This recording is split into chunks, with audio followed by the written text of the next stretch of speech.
Jy luister na Isak Du Plessis op Nuuspod.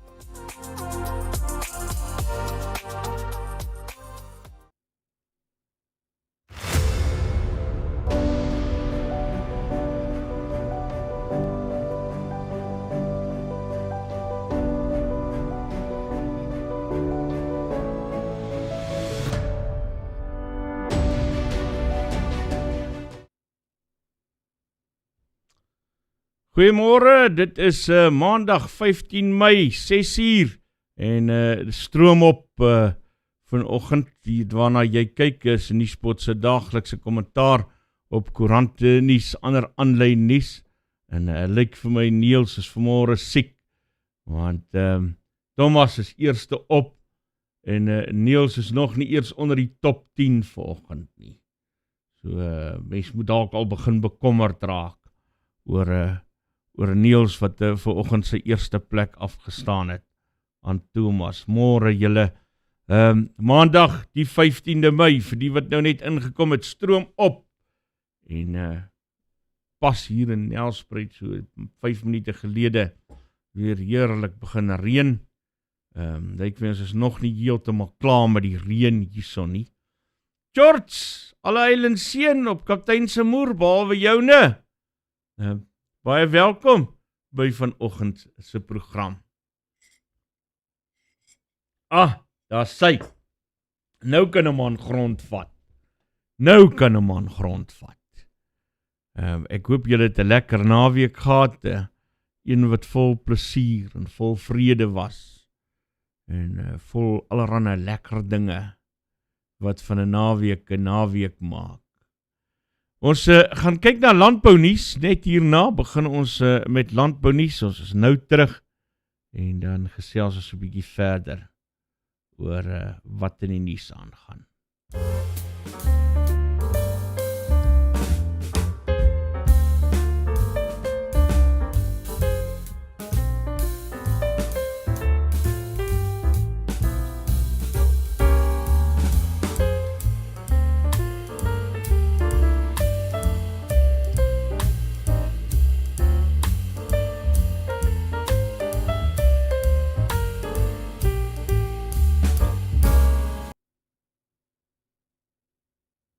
Ek hoop jy het vir jou, jy het hierdie naweek, jy sit die bak hier na Nelspruit toe gevat, en kom seker maak dat jy 'n Moedersdag ete hier kry, en 'n R1000 geskenkpakket daar by Orange gekry. Dit sou alles soveel makliker gemaak het met die citybak, man, want jy kom maklik en vinnig hierso, en is 'n ideale, wonderlike tyd om nou in die Laagveld te wees. Die weer is wonderlik, lekker matige dae, selfs koelerige aande al. Maar heerlike weer hierdie tyd van die jaar. As ek nou jy is, dan kom ook sommer 'n ou bietjie vakansie ook hierson, man. Vat die citybak. Hy ry nou wyd.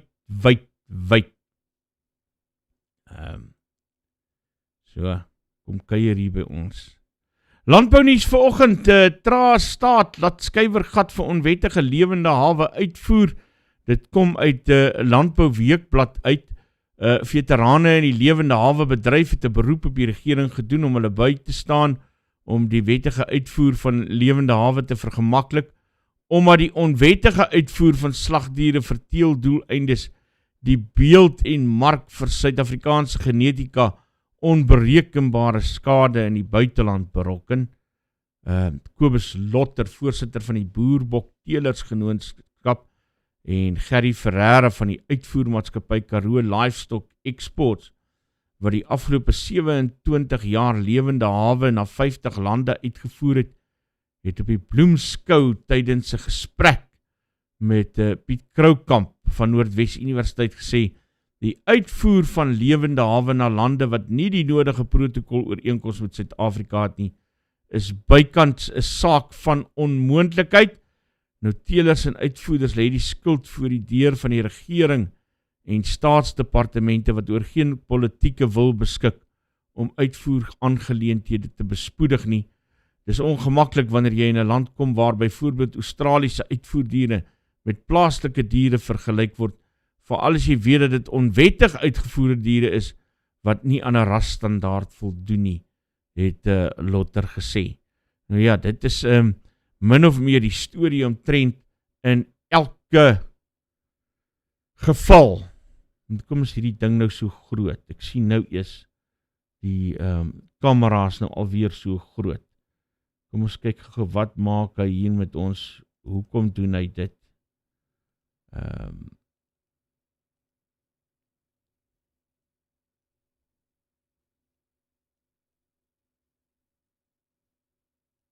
Nee man. Hy is nie veronderstel om nou so te zoom nie.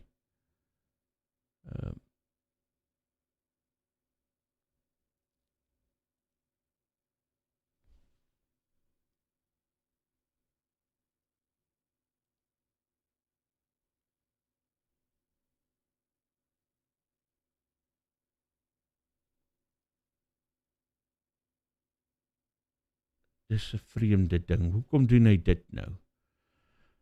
Laat ek dit net gou uitsorteer asseblief, anders gaan dit nou vir ons pla. En ek dink ek behoort dit met hierdie ding uitgesorteer te kry.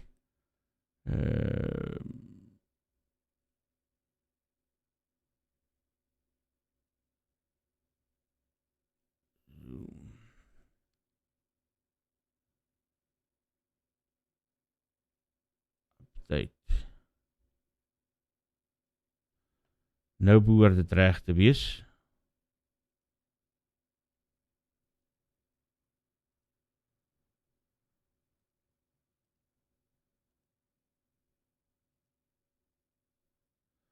Ek is nou terug. Hou vas, ek is nou terug en dan sorteer ek dit net gou uit. Verkeersboetes behels meer as 'n klein ongerief met minimale gevolge. Jy kan 'n kriminele rekord kry of probleme teekom as jy jou rybewys of motorlisensie hernie. En die metropolisie kan jou by padblokkades lastigval om die boetes te betaal. Fines for you vir minder moeite met verkeersboetes deur hul te monitor en vinnig, wetlik en effektief af te handel, sodat jy nie die ongewenste gevolge hoef te dra nie. Ons spesialiseer in groot vlote en streef daarna om jou geld te bespaar. Kontak ons gerus op 011 867 7331 of besoek ons webtuiste by www.finesforyou.co.za.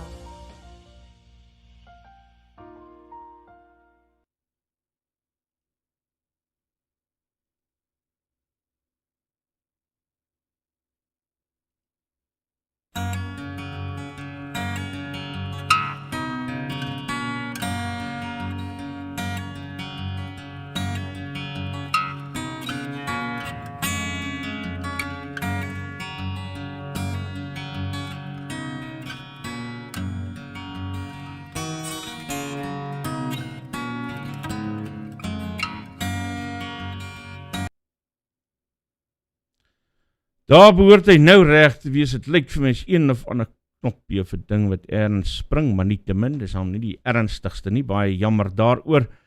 Dis ons eerste stukkie landbou nuus. Ons kyk ook na hierdie storie uit Landbou Weekblad uit Suid-Afrika gaan duur betaal vir onverstaanbare Russiese steen. Ons gaan nou verder oor hierdie saak ook gesels. Landbou Weekblad wat dan skryf Suid-Afrika se optrede ten opsigte van Rusland is onverstaanbaar en hy gaan iewers in die toekoms 'n prys daarvoor betaal. Dis Theo Venter wat so sê. Ek het ook met Theo Venter gepraat. Ons gaan nou 'n stukkie van hom speel en dan kan ons 'n bietjie verder gesels oor wat die kwessie daar rondom is. Want daar is heel wat mense wat wil vies raak en sê, ja, nou kies 'n mens kant teen Rusland en dat 'n mens nie die hele prentjie raak sien en so aan nie, want ek het 'n vermoede dat jy nie die hele prentjie raak sien as dit die manier is hoe jy dit die rigting waarin jy die argument wil stuur nie. En ons gaan nou verder daaroor gesels.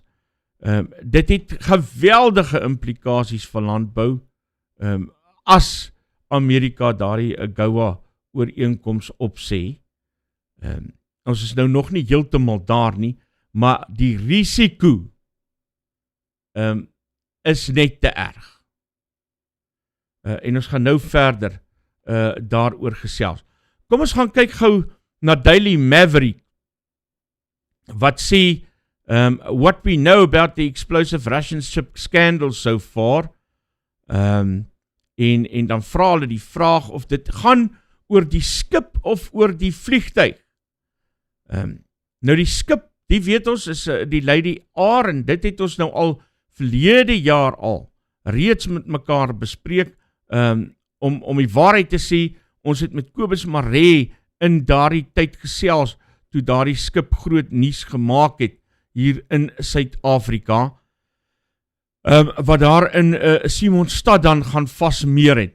Nadat dit eers verby geseil het, al die opspoor toerusting afgeskakel het, en toe kom dok het in Simonstad. In die nag van 6 en 7 en 8 Desember het Kobus hulle met hulle verkykers en kameras toe nou gaan kyk, wat is dit wat hierdie skip doen? En volgens dit wat hulle daardie tyd kon agterkom, is dat die skip 'n vrag afgelaai het. Ongelukkig vir hulle was dit beurtkrag gewees, soos wat dit hier in Suid-Afrika gaan, en moes die skip toe nou noodwendig baie groot ligte gebruik om lig op hulle saak te werp. Maar nou is daar ook sprake van 'n vliegtuig, 'n Russiese vragvliegtuig, wat ook moontlik vuurwapens of wapentuig, kom ek sê eerder so, kon vervoer het, en dit by Waterkloof lugmagbasis gaan land op 24 April. Nou, daar word beweer dat hierdie skip se doel was om diplomatieke pos af te lewer vir die Russiese ambassade in Pretoria. Maar nou ontstaan die vraag of hierdie skip en hierdie vliegtuig dan met mekaar verbind kan word. Behalwe vir die feit dat dit albei Russiese vervoermiddele is. So, ons kan nou nog nie 'n verband daar trek nie, maar daar is bewese kwellinge oor die skip wat aangedoen het in Simonstad.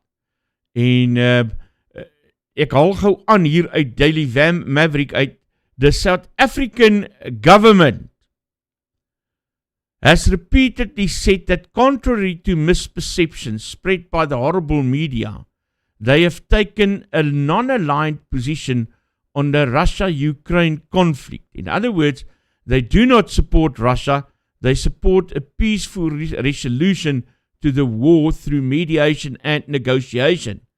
But if what was loaded onto the Lady R by cover of night was weapons, parts or ammunition intended to be used by the Russian army against Ukraine, that makes the government's claim of non-alignment plainly a lie. In addition, it raises some rather thorny moral questions. That's the one thing. The other is the response, or rather non-response, from the South African authorities into the ship's Simonstown sojourn. So, die Suid-Afrikaanse regering het basies niks gesê oor hierdie geheimsinnige Lady R. Daily Maverick en elke ander nuusagentskap in die land het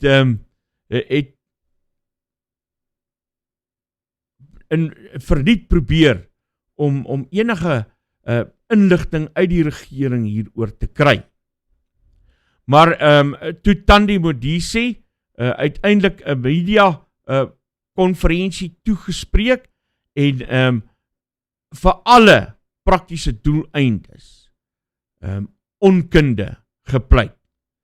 Toe sy gesê het, I'm waiting for the paperwork, I'm waiting for the people who know. So nou kan 'n mens vra, wat is die kwessie eintlik met met hierdie boot, met hierdie skip en met die vliegtuig en met die wapens. En ek het met Kobus Maree daaroor gesels. En hier is wat hy onder meer te sê het. Noem het, ons wapentuig en wapenuitrusting is gebaseer op NAVO-standaarde.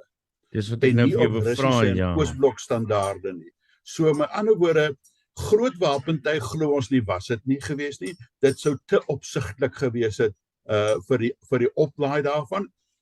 Die vermoede is en die inligting is dat dit is iets wat op pallette was en wat deur hulle die aanboordhuiser van die Lady R ingelaai is in die skip. So dit was kleiner goed gewees, maar daar meerdere pallette, so dit was nie groot wapentuig en toerusting nie.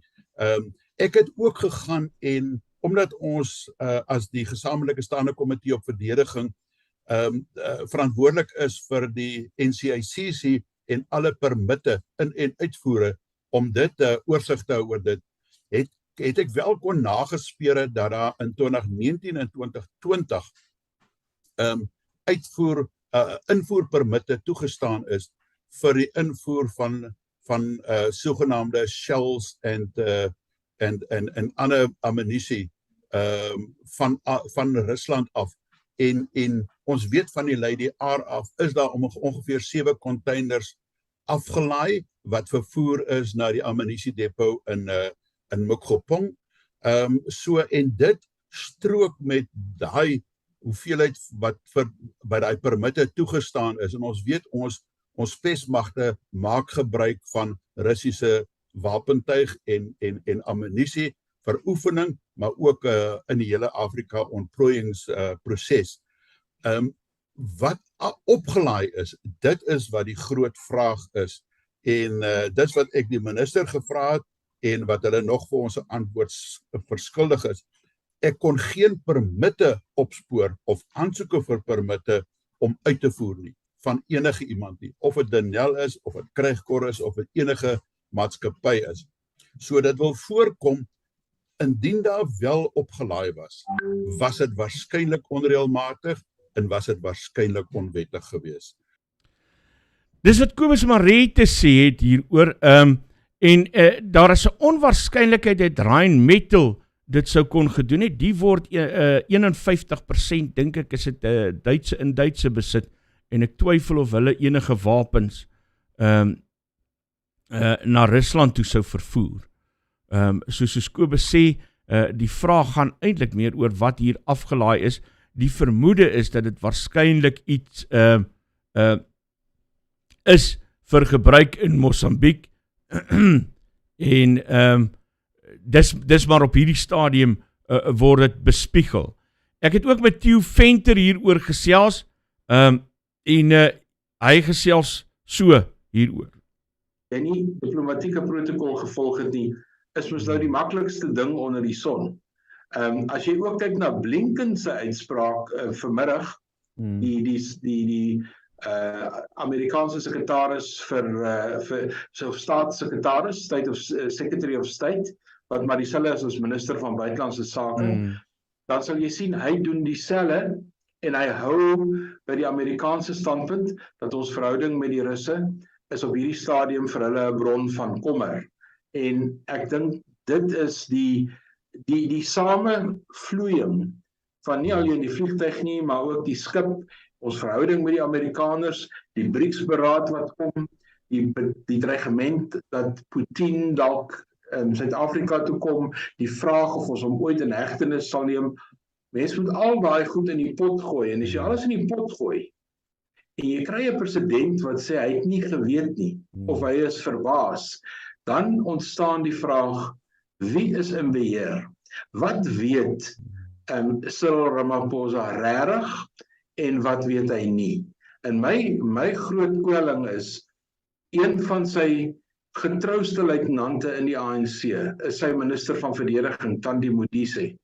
As sy daarom nie met die president oop kaarte speel, oor ons klandestiene verhoudinge met die Russe nie, dan weet ek nie, of die president speel, soos jy tereg vroeër gesê het, die pala speletjie die pala-pala speletjie 'n tweede keer. In verbasing, onskuld, en dan die lang proses, en dan die respektering van proses. En dit frustreer natuurlik sy opponente, dit frustreer die gewone burger in Suid-Afrika, en ons vra, wat gaan hier aan? En dan kry jy hoe die rand reageer op hierdie soort beweringe. Natuurlik is beerdkrag deel daarvan, en dan besef jy, ons is as 'n land eintlik op 'n baie brose plek. En dis op hierdie punt wat hierdie saak vir my 'n saak van belang raak. En waar 'n mens regtig nugter moet gaan sit en dink oor hierdie saak tussen Rusland en die Oekraïne. Dis een ding om te sê, ja, maar kyk na die Minsk ooreenkoms wat nie gerespekteer is nie, en Rusland het die reg om dit te doen, en daai reg om dit te doen. Die werklikheid is iets anders. As 'n mens sien watter ekonomiese implikasies hierdie woer speletjie wat die regering met Rusland het,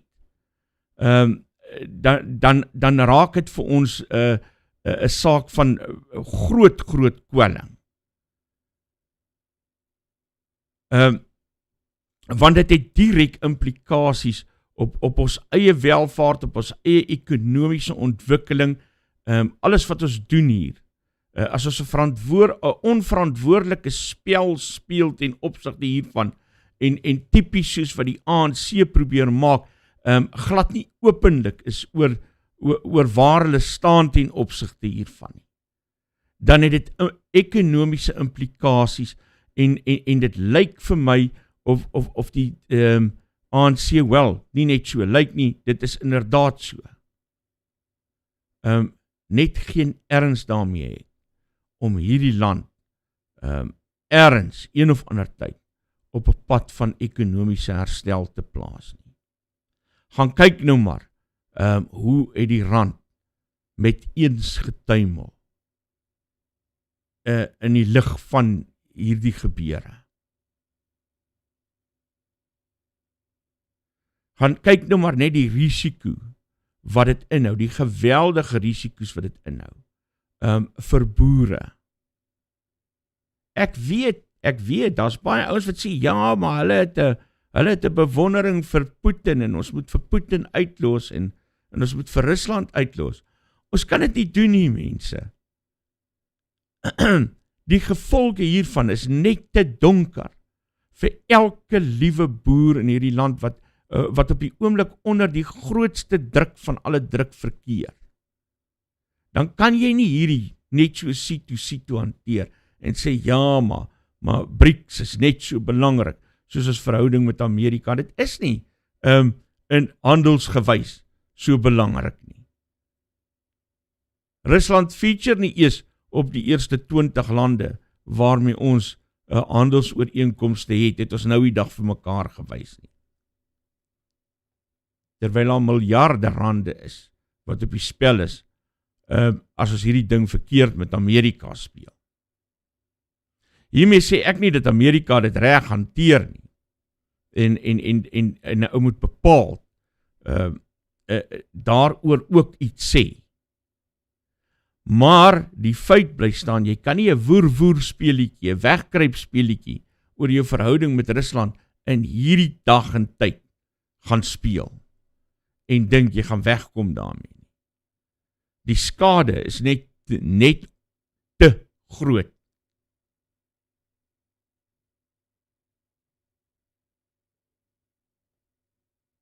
Dit wat kan gebeur, die gevolge hiervan, maak die regering se dans met Putin 'n gevaarlike een.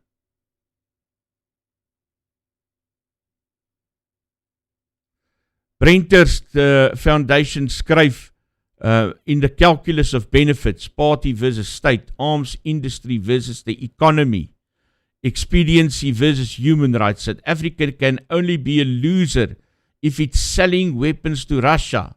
And if it's not, why did the defense minister not simply say so?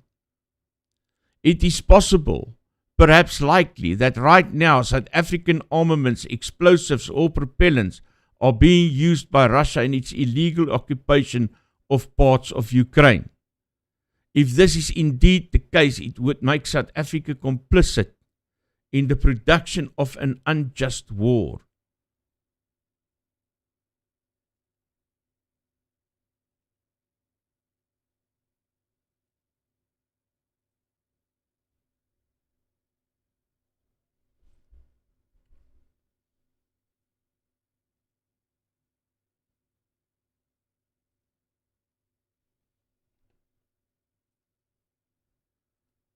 Right.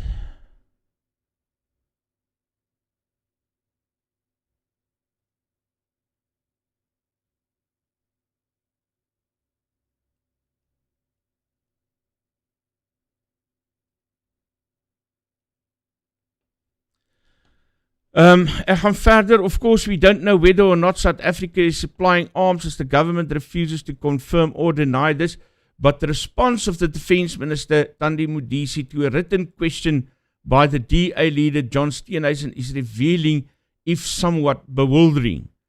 The question was whether the Armaments Corporation of South Africa sells arms and ammunition to the Russian Federation. If not, what is the position in this regard? If so, what are the relevant details?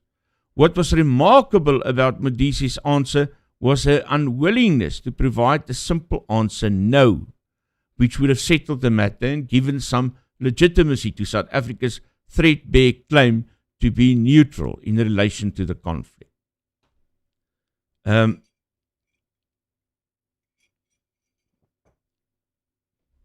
jy sien hoeveel risiko's so 'n onnadenkende verhouding met Rusland het. En weer eens, ek sê nie daarmee dat jy nie 'n verhouding met Rusland moet hê nie, maar hel, dan speel 'n ou dan seker hierdie diplomatieke spel op 'n ander manier, op 'n slimmer manier. Want hierdie beweringe van Amerika het hulle nie teruggetrek nie. Die Amerikaanse ambassadeur het 'n verskoning gevra vir die protokol wat hy oortree het. Maar die beweringe oor die wapens, die bly staan.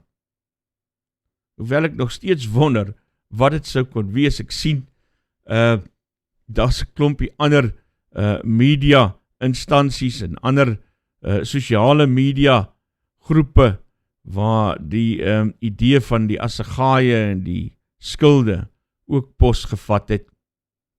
Onthou ons het Vrydagoggend vroeg so bietjie daaroor gespot, maar ek sien dis nie net hier by Nuuspod wat ons so skerp is, die ander mense was ook skerp geweest. En daar's heel wat meme wat in omloop is hieroor. Wat vir my kommerwekkend is van hierdie hele saak, in samehang met 'n klomp ander goed wat op die oomblik gebeur en waaroor ons ook al baie gesels het, kom in een by hierdie artikel van Daily Maverick. Waar sy? Daar sy.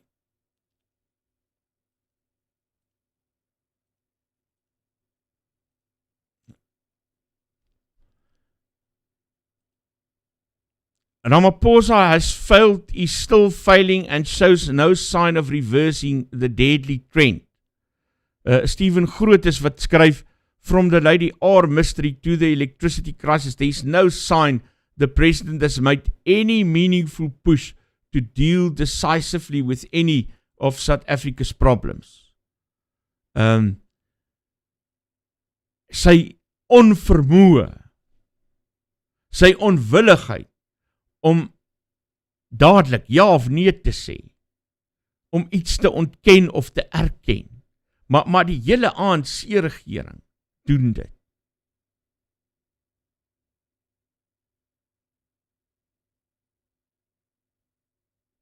Wat uiteindelik daarop neerkom, dat hierdie president en sy regering misluk op soveel vlakke. En soms voel dit vir my, hierdie ouens is doelbewus besig om ons te tank. Want hoe kan jy dit nie sien nie? Hoe kan jy nie sien dat jy op 'n vernietigingspad ekonomies is nie? Hoe kan jy nie sien in watter toestand die land is nie? Ek praat 12 uur vanmiddag, praat ek 'n bietjie met Dawie Rood oor hierdie saak. En waartoe dit vir ons neem. Maar dis nie 'n goeie plek nie. Dis nie 'n goeie plek waarheen ons pad is nie. En dit word alles weer onderskryf deur die manier hoe die regering hierdie wapenskandaal met Rusland hanteer.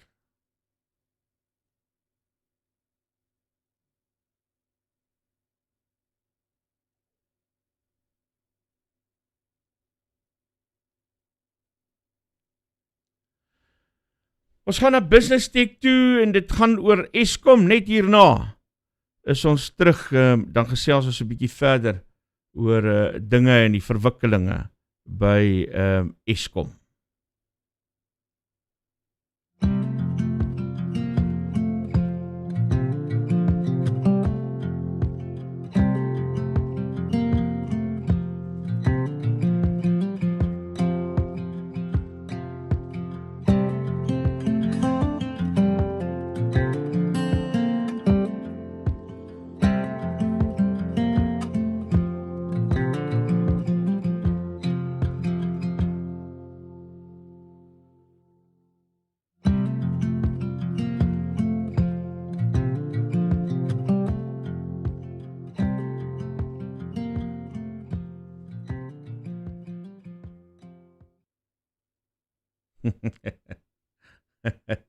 Sit Ferdi Cornelius wat sê Ramaphosa is so dom, hy is soos 'n urine toets dop. Ja. Ons gesels 'n bietjie oor Eskom. André de Ruyter wat weer in die nuus is, goes for round 2 on Eskom corruption in explosive tell-all boek. En André de Ruyter se boek is uitgegee deur Penguin Random House en dit word geadverteer as 'n tell-all boek waarin hy dieper delf in sy aansprake van korrupsie by die kragvoorsiener. Dit volg natuurlik na daardie onderhoud wat hy met ENCA in Februarie gehad het. Die beweringe wat daarin gemaak is, het nogal 'n bietjie van 'n vuur aangesteek in die media wêreld, in die regering en ander belanghebbers. En ek sien daar word stewig debat gevoer oor wie en wat André de Ruyter nou is vir sommige, en dit lyk vir my maar die oorgrote meerderheid is hy absoluut 'n held, en vir ander is hy iemand wat niks kon regkry by Eskom nie. Hy self gee homself in 'n onderhoud met Carte Blanche gisteraand so 6 of 7 uit 10 vir die werk wat hy by Eskom gedoen het. En miskien sal dit nou interessant wees om hier by julle te vra wat julle dink van André de Ruyter. Is hy 'n held of is hy maar 'n man met voete van klei wat uiteindelik nie kon regkry wat hy moes regkry nie en nou 'n bietjie verwilderd rondpik om 'n bietjie aansien te probeer werf. Hoe dink jy daaroor? Dis van die gesprekke wat ek al op sosiale media gesien het, wat op die oomblik plaasvind. Maar hy noem nog steeds nie name nie.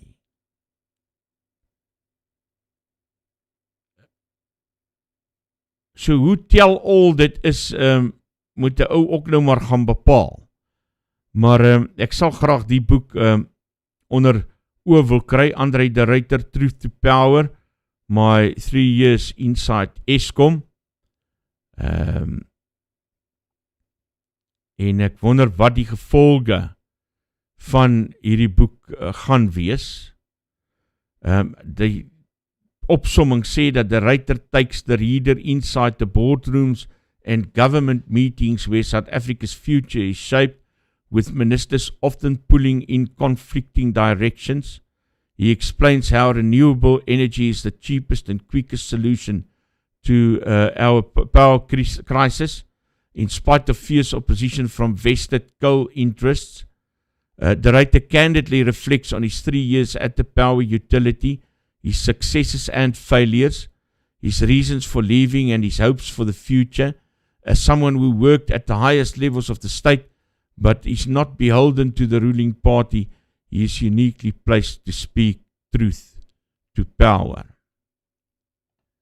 Laat weet bietjie, hoe dink jy? Wat dink jy van André de Ruyter se loopbaan by Eskom? Is hy 'n held? Is hy iemand wat klaaglik misluk het? Vertel hy leuns of praat hy die waarheid?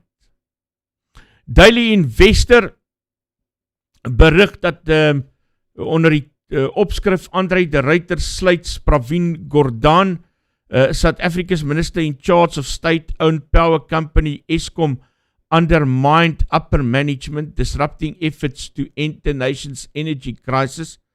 Pravin Gordhan, the Minister for Public Enterprises, would verify information communicated by the CEO with power-level Eskom employees, the writer said in his new book, Truth to Power, My 3 Years Inside Eskom. South Africa has been hobbled by frequent power cuts that are crimping economic growth. Whenever I heard of him double-checking my statements with Eskom employees, it left a bad taste in my mouth, the writer wrote in an excerpt published Sunday. If you don't trust me, fine, but tell me and then fire me. The writer said in a television interview in February that Eskom was losing about 1 billion rand a month due to corruption and theft, with the help of people linked to the ruling African National Congress. A day later, Eskom announced that the writer would leave the company with immediate effect. A spokesman for Gordhan declined to comment, adding that the minister will appear in Parliament in the coming week. A new board appointed on September 30 showed its meddlesome streak early on, also undermining Eskom's top executives, the writer wrote. Board members often called employees on middle management levels several tiers below the board to find out how things were going. An Eskom spokeswoman and its media desk didn't immediately reply to messages seeking comment. Dis Daily Investor wat so berig oor André de Ruyter se boek en sy verhouding met Pravin Gordhan.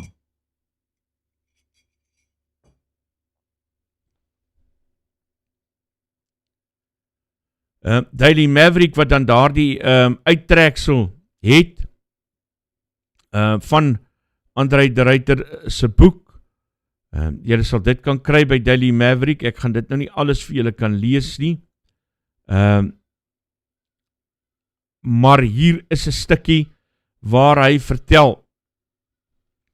My efforts to combat corruption were clearly becoming too successful for some comrades' liking. Despite the supine,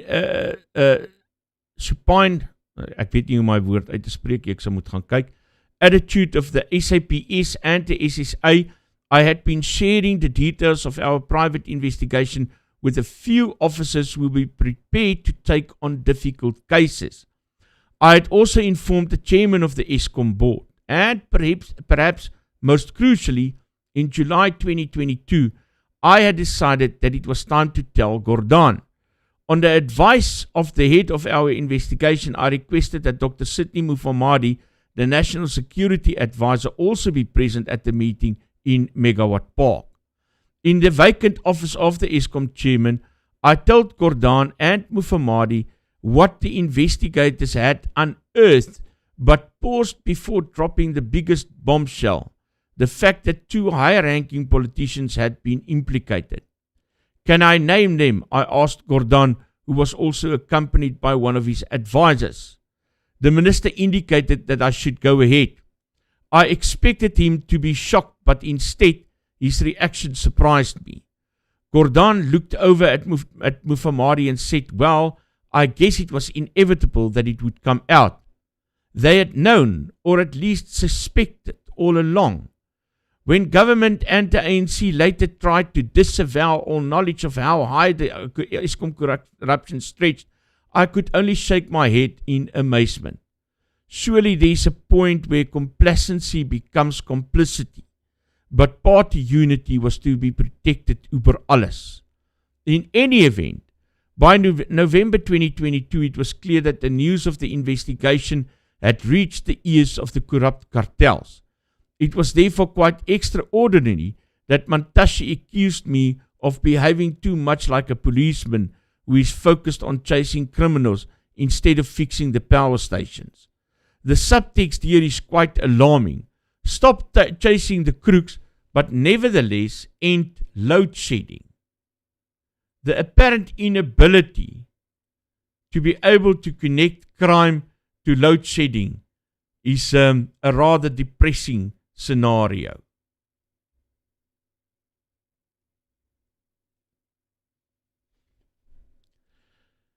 Knowing that ground zero for corruption in Eskom lay in the heart of the coal value chain in Mpumalanga, which is overseen by the Department of Mineral Resources and Energy in its role as mining regulator, made Mantashe's next move all the more galling.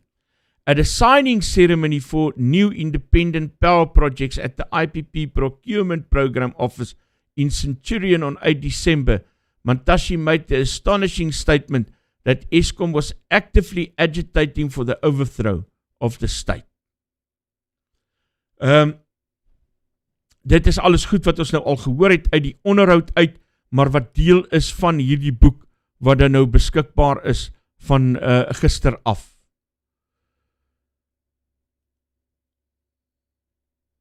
Netwerk 24 wat ook hieroor berig, De Ruyter se boek wys Eskom is verrot en reddeloos.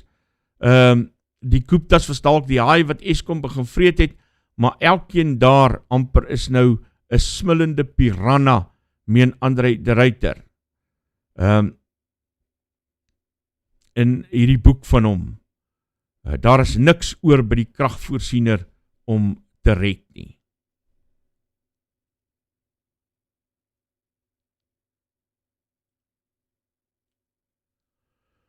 En te midde van dit alles, kry ons die nuus dat ons onsself moet regmaak vir tot 32 uur se kragonderbrekings. Ek weet nie hoe kry hulle meer as 32 uur uit 'n 24 uur dag nie. Maar die berig lei dan uit Sunday Independent. South Africans should brace themselves for the possibility of being plunged into the worst darkness ever since the start of load shedding, as load shedding up to stage 16, meaning an unspecified 32 hours of power cuts, is anticipated to avert the total collapse of the grid owing to mounting demand.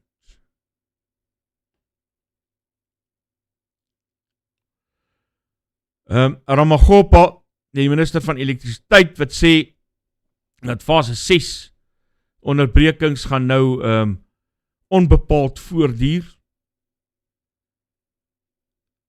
Maar sy president sê, sy president beloof alweer dat die einde van beurtkrag naby is.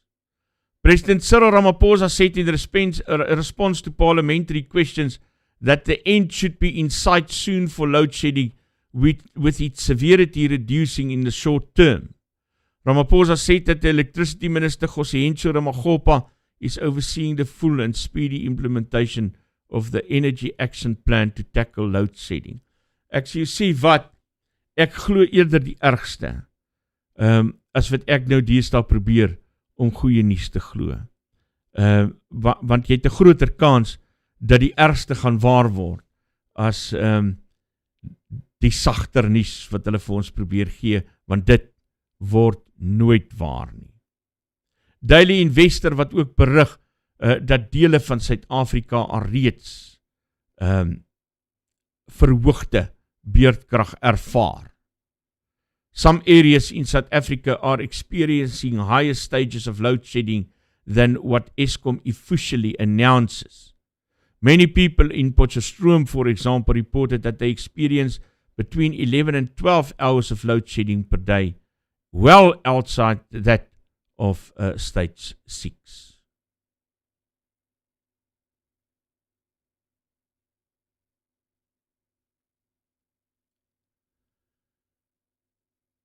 En tog is daar kenners wat vir ons laat weet, volgens Business Tech, dat a grid collapse in South Africa unlikely is. Fears of a total grid collapse in South Africa have been making the rounds. However, energy experts believe that only a perfect storm could lead to a nationwide blackout. Nou, ek sê nou vandag vir jou sê,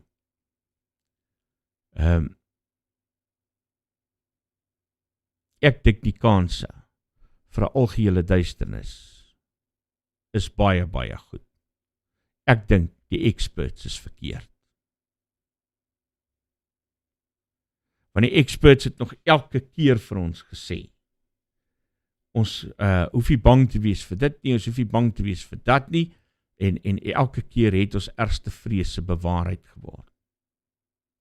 So, verwag 'n algehele verduistering, en maak jou gereed daarvoor. Dit kan jou nie skade doen nie.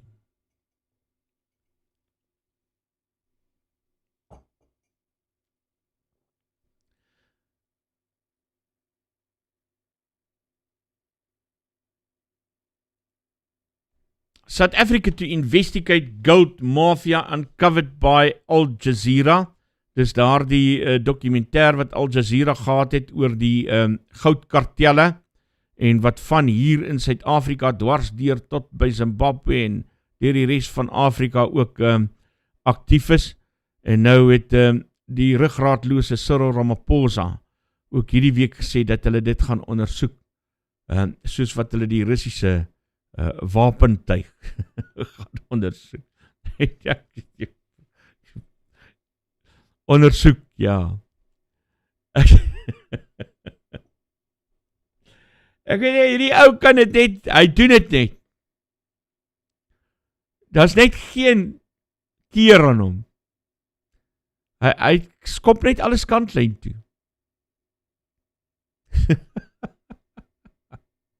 Goeie genigtig. Ja.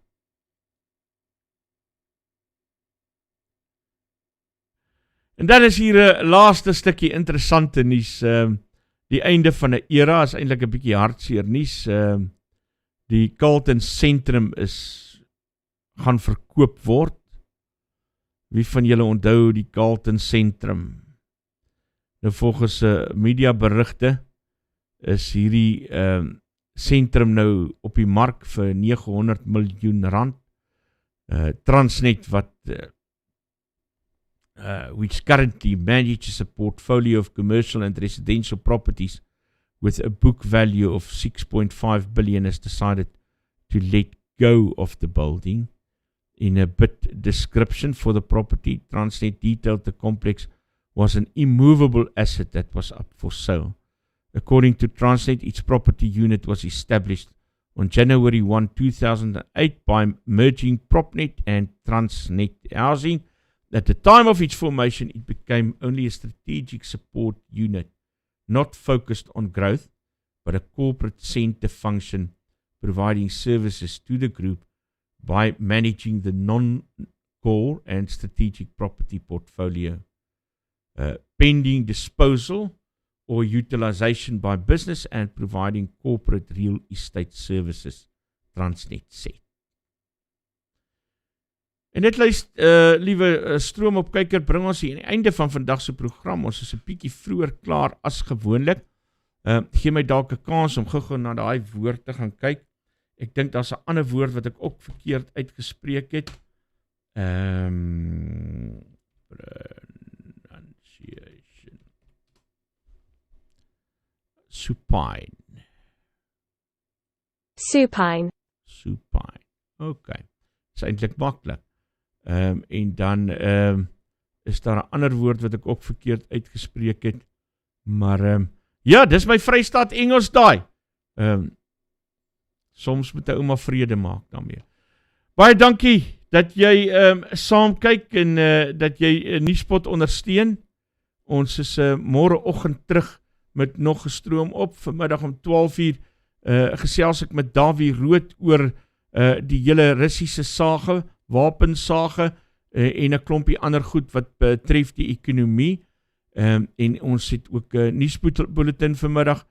Bly ingeskakel vir daar, of kom terug en skakel in vir daardie bydraes.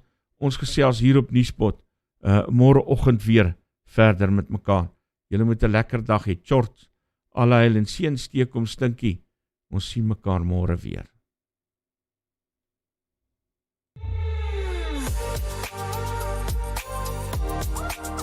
Jy luister na Isak Du Plessis op Nuuspod.